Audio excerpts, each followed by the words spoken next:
Welcome to F007 Channel. Dukung terus F007 Channel dengan like, share, comment, and subscribe.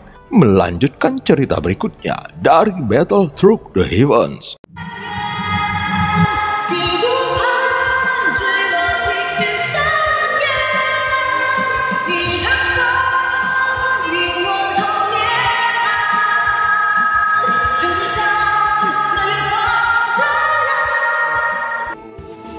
Selamat beraktivitas dan terima kasih atas dukungannya selama ini.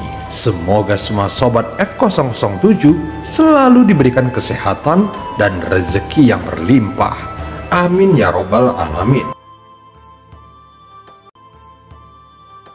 Pada part sebelumnya, Xiaoyan dan yang lainnya bergegas menuju Istana Zi. Di dalam perjalanan, si Xiao menjelaskan lebih lanjut tentang keadaan di wilayah Istana Zi.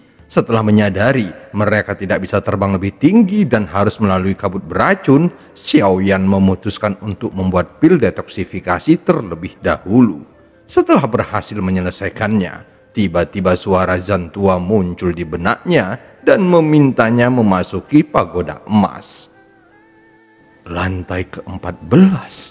Xiaoyan sedikit terkejut saat mendengar kata-kata Zantua. Pagoda emas memiliki total 22 lantai dan sejauh ini Xiaoyan baru berhasil memasuki lantai ke-13 yang dapat menampung sumber daya dunia. Selama periode ini, Xiaoyan jarang mengandalkan pagoda emas lagi, namun tanpa diduga Zantua akan mengatakan hal seperti ini. Pada saat ini, Xiaoyan duduk bersila lagi dan pikirannya segera memasuki pagoda emas. Kemudian, Xiaoyan langsung menuju ke lantai 13. Di lantai ini, ada seberkas cahaya dan itu adalah jalan menuju ke lantai 14. Xiaoyan perlahan melangkah maju dan sosoknya seperti berdiri di bawah sorotan cahaya. Saat sosok Xiaoyan menghilang dalam sorotan cahaya, segala sesuatu di depan matanya berubah menjadi tanah yang penuh dengan tanaman hijau dan mengandung energi spiritual yang sangat kuat. Segera dia melihat ke sekeliling dan menemukan bahwa wilayah di sini sangat luas dan dikelilingi oleh pegunungan yang membentuk cekungan. Di antara cekungan ini ada sebuah gubuk dan di depannya tampak tanah yang datar, namun tanah itu kosong dan tidak ada tanaman satupun yang tumbuh. Seolah-olah itu adalah lahan tandus. Segera Xiaoyan datang ke gubuk itu. Kabinnya tidak besar namun penuh pesona kuno. Terdapat tulisan Taman Limpu pada plakat di atas gerbangnya yang terlihat kuning dan berdebu. Dua kata itu ditulis dalam 3 karakter besar dan Xiaoyan menarik nafas dalam-dalam saat melihat semua ini. Tempat ini sepertinya sudah lama ditinggalkan. Xiaoyan melihat ke sekelilingnya dengan bingung dan dia mencoba memasuki gubuk yang bernama Taman Limpu ini. Xiaoyan perlahan membuka pintunya. Saat memasukinya, dia menemukan ada meja kayu dan bangku kayu serta 3 benda yaitu cangkul, garu, dan keranjang. Semua benda itu terlihat sangat biasa dan tampak tidak ada yang spesial. Mungkinkah aku diizinkan untuk menanam bahan obat di sini? Tidak. Zantua, apakah ini mungkin? Xiaoyan melihat peralatan pertanian di depannya dengan bingung. Dia tiba-tiba menggaruk kepalanya dan tertawa. Segera, sosok Zantua tiba-tiba muncul di belakang dan kemudian maju perlahan. Jangan meremehkan taman spiritual ini. Sekarang kamu dapat menyempurnakan sebagian besar bahan obat untuk ramuan dewa. Semuanya bisa kamu budidayakan di sini kecuali makhluk hidup. Adapun siklus pertumbuhannya akan diubah oleh kekuatan 5 elemen. Saat mengatakan ini, Zantua melihat ke arah meja. Segera Xiaoyan melihat 5 mutiara spiritual dengan warna berbeda muncul di atas meja. Masing-masing mengandung kekuatan dari 5 elemen yaitu emas, kayu, air, api, dan tanah. Saat melihat 5 mutiara spiritual ini, alisnya sedikit terangkat.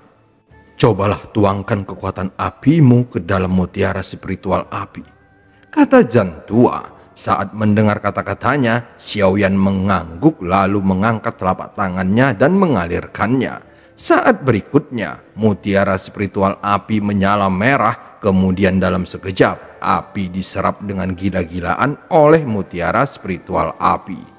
Xiaoyan tiba-tiba menarik lengannya dan ekspresinya tampak terkejut. Terlihat ada ekspresi ketakutan di matanya karena kekuatan yang diserap oleh mutiara spiritual api ini terlalu mengerikan, bahkan dapat menyentuh kekuatan jantung api di tubuh Xiaoyan. Segera Xiaoyan melihat cairan merah di mutiara spiritual api naik signifikan. Pada saat yang sama, udara di Taman Limpu tiba-tiba menjadi panas. Bahan obat yang berbeda memerlukan energi langit dan bumi yang berbeda. Seperti beberapa bahan obat yin dan beberapa bahan obat yang. Di taman ini, kamu hanya membutuhkan satu tanaman obat dan itu bisa berkembang biak lebih banyak. Jantua melanjutkan kata-katanya. Mata Xiaoyan menunjukkan keterkejutan setelah mengetahui fakta ini. Sebelumnya dia telah menerima resep dan bahan obat dari alam dewa kekacauan. Meskipun dia memperoleh banyak ramuan dan bahan obat, tetapi kebanyakan hanya cukup untuk menyempurnakannya saja. Misalnya, saat dia akan membuat kembali pil pemecah racun Tianling, ada beberapa bahan obat utama yang tidak dimiliki Xiaoyan, sehingga dia hanya bisa menurunkan kualitasnya.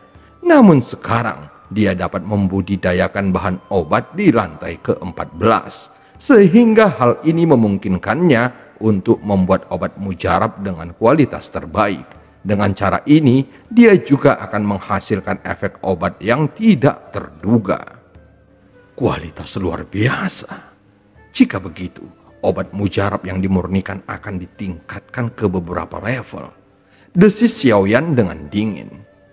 Cobalah, Jantua berkata dengan singkat dan memandang Xiaoyan sambil tersenyum. Xiaoyan segera mengangguk, dia juga punya niat ini sekarang. Aku tidak memiliki bahan obat untuk memurnikan pil detoksifikasi. Namun yang ada hanyalah sisa bahan obat utama. Aku tidak tahu apakah itu mungkin berhasil. Xiaoyan melihat peralatan pertanian di ruangan itu. Tentu saja lahan itu perlu direklamasi. Jadi Xiaoyan memilih cangkul untuk melakukannya.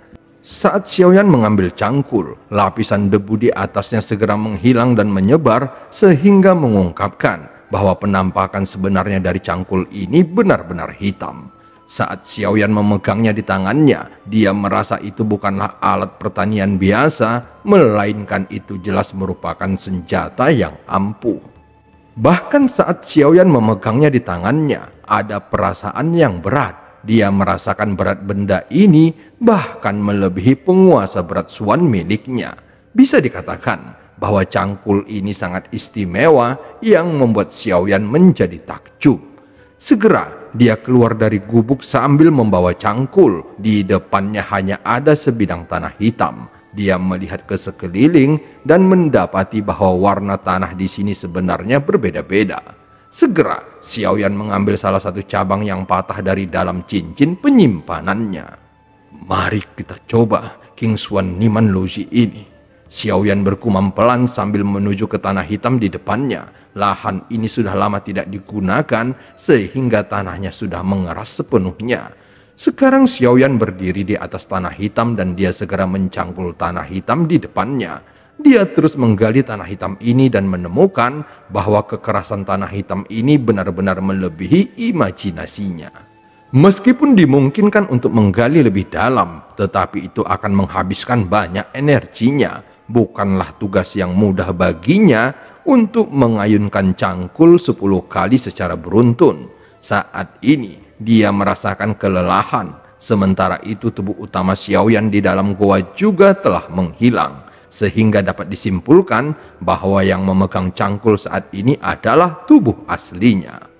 Saat berikutnya, Xiaoyan mengubur sisa akar King Xuan Niman Luoji ke dalamnya. Setelah menyelesaikannya, Xiaoyan tampak terengah-engah.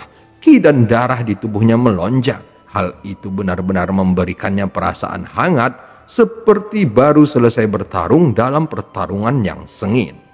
Mungkinkah itu juga pengaruh dari tanahnya yang sangat keras? Hanya saja, Xiaoyan tidak boleh dibiarkan kelelahan begitu cepat. Bagaimanapun tubuhnya juga memiliki kekuatan dewa asli. Kelelahan seperti ini seolah-olah menguras kekuatan jiwa dan fisiknya. Namun hal ini tidak hanya memiliki efek pada tubuh fisiknya, ini juga memiliki efek menenangkan pada jiwanya. Istirahatlah, namun kekuatan 5 elemen saja tidak cukup. Kamu harus menemukan cara untuk melengkapinya agar mereka tumbuh lebih cepat dan kualitasnya bisa lebih tinggi, kata Zantua. Setelah beberapa saat, Xiaoyan tampak menjadi tenang. Semua kekuatan dari 5 elemen yang kamu lihat tadi dapat dihirup ke dalamnya. Yang terbaik adalah menyerap kekuatan langit dan bumi. Jangan gunakan kekuatanmu sendiri untuk menuangkannya ke dalamnya. Zantua memperingatkannya. Saat mendengar kata-katanya, Xiaoyan menganggukkan kepalanya lalu melihat 10 lubang di depannya lagi. Saat ini, dia merasa cukup puas. Dia hanya perlu menunggu mereka tumbuh. Setelah istirahat sejenak, Xiaoyan sudah keluar dari dalam pagoda emas. Dia tampak berkeringat banyak dan duduk bersila di dalam goa untuk waktu yang lama. Saat berikutnya, Xiaoyan perlahan membuka matanya dan dia segera menekan telapak tangannya langsung ke tanah.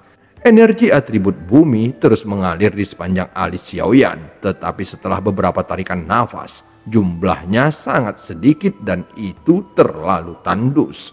Sepertinya dia perlu menemukan kekuatan yang lebih kuat dari 5 elemen.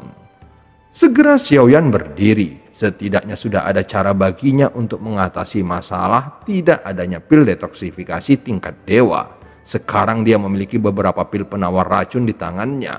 Meskipun khasiat obatnya tidak sebaik pil tingkat dewa, tetapi itu lebih baik daripada tidak ada sama sekali. Dan cerita pun berakhir. Sampai ketemu di part selanjutnya.